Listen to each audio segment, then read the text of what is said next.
NT Ramarao గారు ఉన్నప్పుడు అన్నదానం పెడితే నేను దానికి అదనంగా ప్రాణదానాన్ని కూడా ప్రవేశపెట్టాం.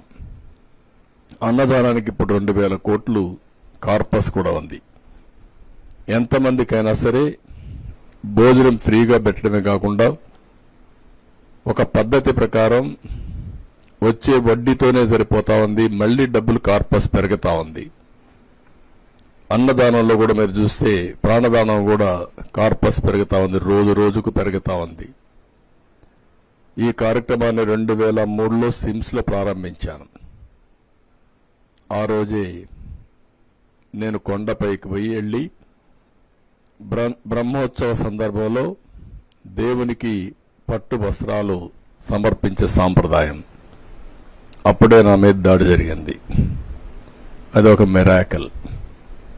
24 క్లేమోర్ మైన్